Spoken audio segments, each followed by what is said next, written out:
Hello guys, welcome to the new series. Now in this series we are gonna discuss about the concept called oops. Okay, so it sounds different, but we are gonna discuss this. Fine, let us start. So what do you mean by oops? Okay, so everyone says oops is nothing, but everyone's answer will be you will be answering object oriented. Okay, programming system or a structure. That's what your answer will be, right? Yeah, fine. But in this video we're going to understand what is oops, how actually it is required, what is required, and everything we're going to understand step by step. Okay, till that please subscribe and share to your friends. Okay, and we are going to continue here. Okay, fine, let us understand what is oops. So simple. See, assume that okay, I'm a trainer now. Fine, I'm a trainer. I'll go to a class. Now in that class there are 10 students. Fine, 10 students. Now what I'll do, I will take 10 sheets and I'll hand over all those sheets to the students. Clear? I've given sheets to the students. Now I will tell the students to write the info. What I'm telling them to do, write info. Okay, I'm telling all the students, okay, to write info of themselves. Okay, done. Now what I will do, okay, I have hand over the sheets. Now each student will write the information about themselves. Now assume that I'll collect. Fine. Now student 1 sheet, student 2 sheet, and student 3 sheets, and we're having 10 sheets here. Now the question is simple. You tell me from sheet 1 to okay sheet n, does information will be same? No. I can say information will be okay. Let me take okay information or data. Whether the data will be same? No, it won't be same. How, sir? Simple. Say student 1 will write his name and his age. Student 2 will write his name and his uncle's name. Student 3 will write his name and his girlfriend's name and his age. Now student 4. Now this is what it is changing, no? You tell me. If it is changing, is it structured? Is it structured? No, it's not a structure. If it is not a structure, then we can't do some operations like, okay, if I want to fetch, assume that I want to fetch some information. Now you tell me. Now that information is present or not present, we don't know only, right? Then how we can fetch it? Assume that I want to update some information for everyone. Okay, same thing. If you want to update something, if you don't have a proper structure, if you don't have the data in an organized way, then can we update something? No, we can't do it because it's not a structured and organized. Clear? Now to do this thing, okay, I'll go with another example. Okay, so to do this thing, same thing.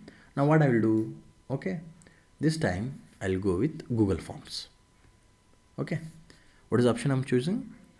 Google Forms I'm choosing.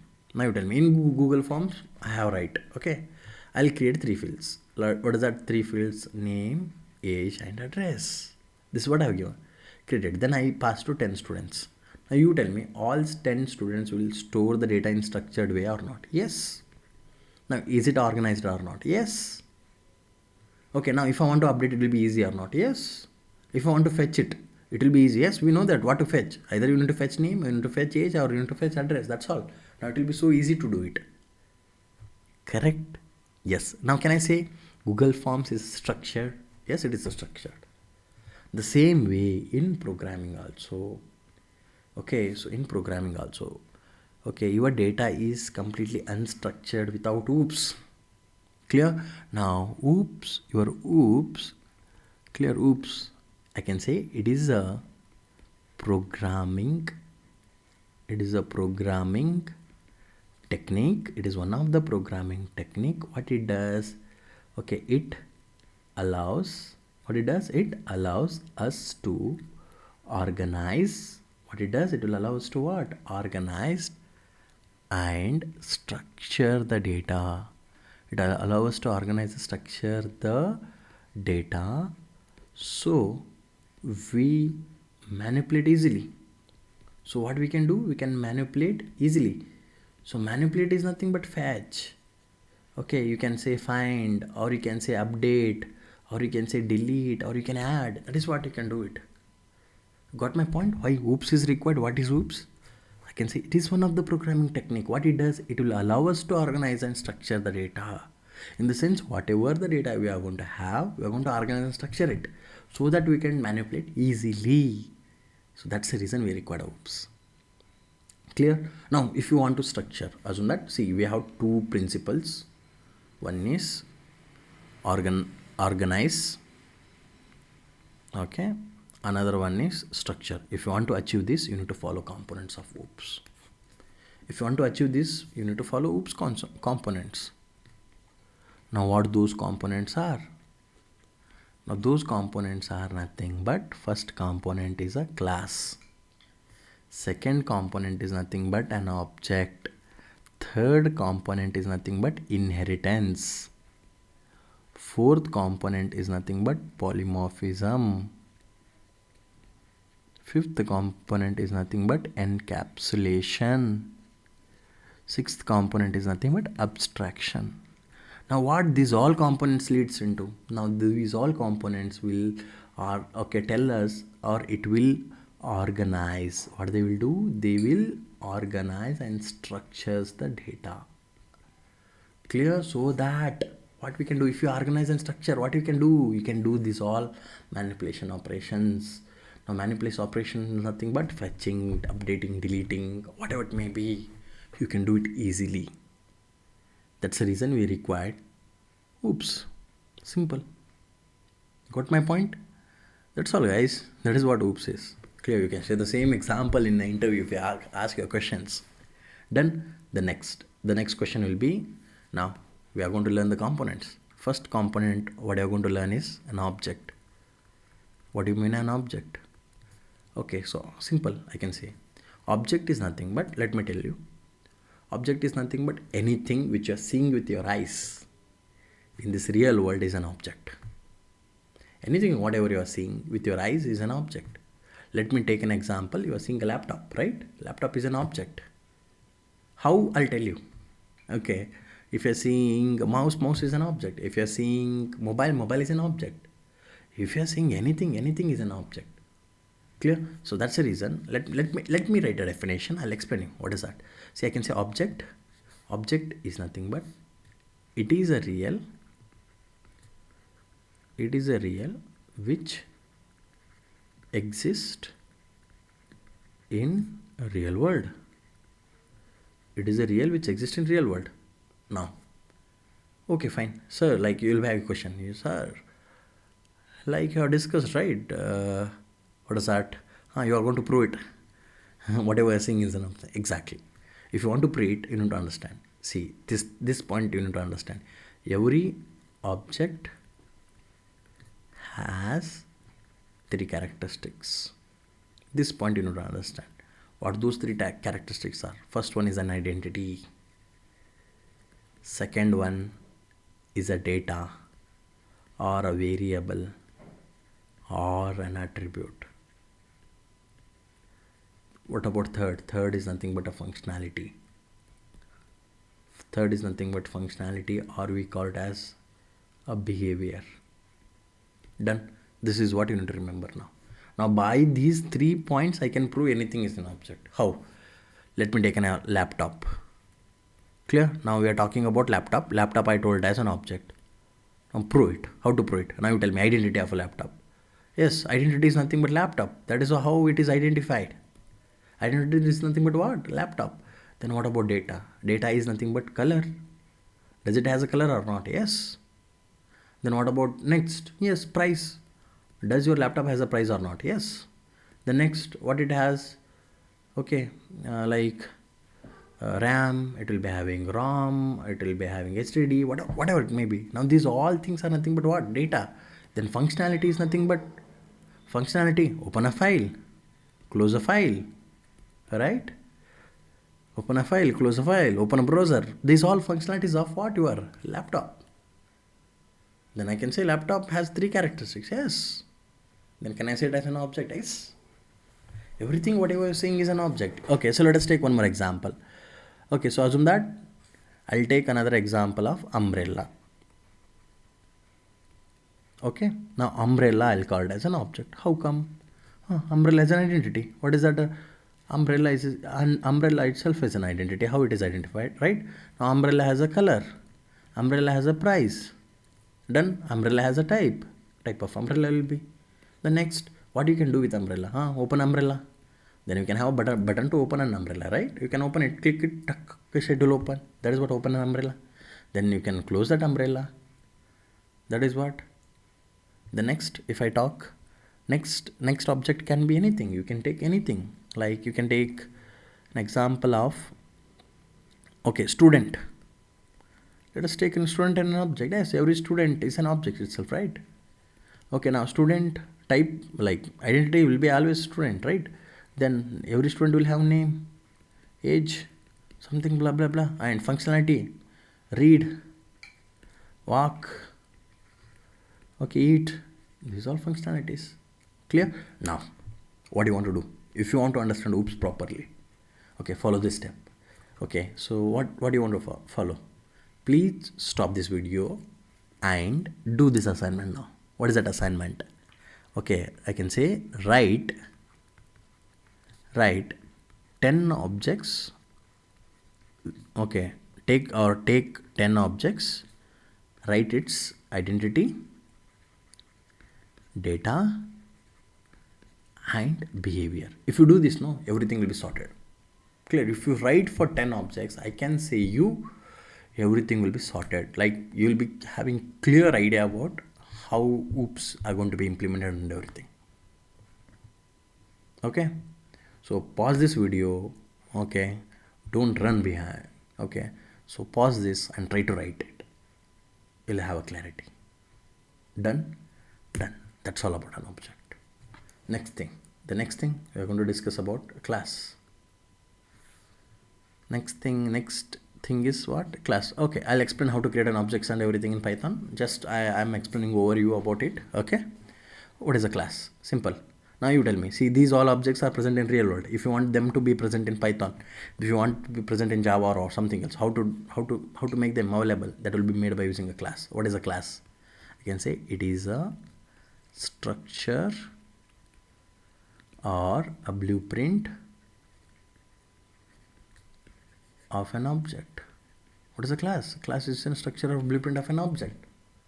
Done. So simple. Now if you have a particular thing, now you want that to be available, you define its structure. That is what we called as a class. Class itself is a structure.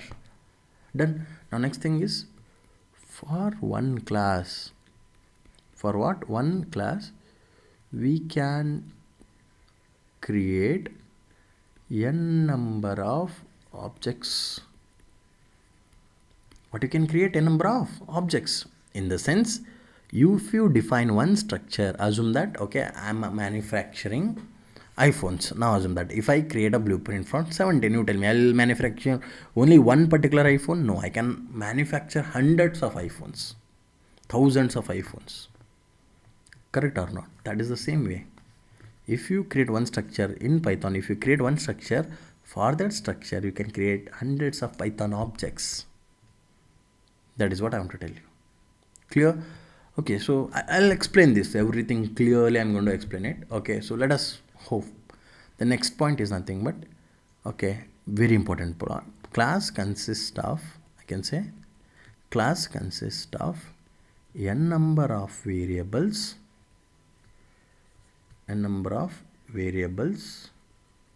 and functions. This is important. Class consists of a number of variables and functions. How? Let us understand here now. Now, how to create a class in Python? See, to create a class, just what I'll do, I'll create a class, followed by I'll be giving a class name.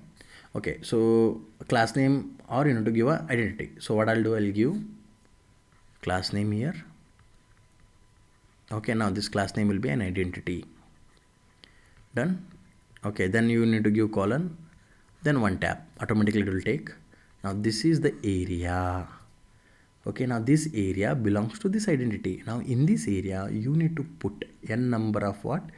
Variables. And you need to put what? N number of functions. Now what these are? Now these variables will tell how, okay, what your object can do, okay, your object can have. Then functions will tell what your object can do or what your object will do. That is what. And I want to make it clear, so simple. See, here we can have n number of variables like color, size, whatever it may be. Functionalities will be n number of functionalities. But I want to make it clear. See, OOPS is so simple if you understand these two, variables and functions. Nothing more than that. We're going to put variables in one block, we're going to put functions in another block, that's all. And always remember, class just consists of what? Variables and functions. Nothing more than that. If you closely look into the class, it just consists of what? Variables. Variable is nothing but I'll call it as a data, isn't it? Then function is nothing but implementation. Now what is your job? You will be providing one implementation here. Now you will take the data and you will be passing to this implementation. It gives a result. That is what the end of the goal you are going to do in class and objects. Got my point? So that's what I can say.